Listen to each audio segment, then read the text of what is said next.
Aku memang mengidolakan Datuk Seri Ali Sukri pada tahun 2019. I tiap-tiap malam I tengok YouTube dia. Dia cerita pasal rumah dia, pasal ikan dia, pasal kucing dia, pasal kekayaan dia kan.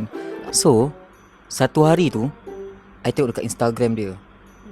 Dia mengumumkan mencari ejen orang panggil. Ejen dan dropship. Dia umumkan, siapa-siapa yang nak jadi dropship saya, ejen saja, datang ke Wisma Dihep Telajak Laris. Lepas tu dia kata pukul 9 pagi dah kena datang lah untuk interview menjadi ejen dan stokis ni. Macam biasalah, I sampai tengah hari. Aku sampai 3 petang ke Wisma Dihep dia dekat Damansara tu. Beratur daripada pintu masuk sampai ke parking. Beratur Dia apa untuk jadi ejen? Untuk jadi ejen. Zaman tu kita Zaman tu lah 2019 ejen tengah menggila kan masa So pada ketika itu pun aku pun tak beratur lah. Aku just tengok pada luar je. Aku cuma nak tengok je mana Datuk Ali Sukri. Tapi tak nampak. Tak lama pun I balik lah pada hari tu. And I tengok phone balik. I tengok lah update dia dekat IG. Ngam-ngam waktu I tengok IG Datuk Ali Sukri tu, dia umumkan yang dia cari editor. I pun pada ketika itu inilah time aku untuk aku bekerja dengan dia. Inilah masanya. Inilah masanya.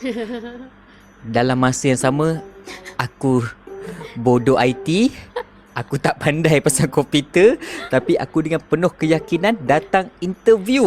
Jadi berbekalkan keyakinan Berbekalkan keyakinan dan confident level yang amat-amat tinggi pada ketika itu.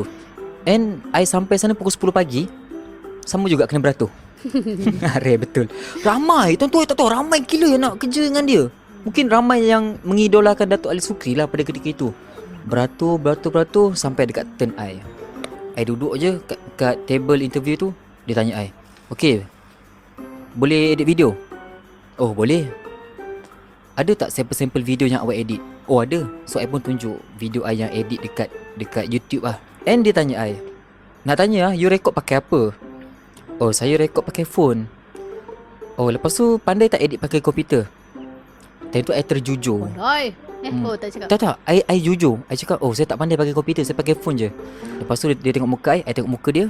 Dia cakap tak apalah, balik dulu nanti kita call. So I pun balik lah. Balik pada ketika itu pun I balik je lah. Lepas tu nak jadikan cerita, macam biasalah I balik, I tengok balik IG Datuk Ali Sukri. Besok dia nak lagi. Lepas tu dalam hati I cakap dalam hati kan, kali kedua ni aku datang takkan tak dapat. Borak sampai pecah. Let's go!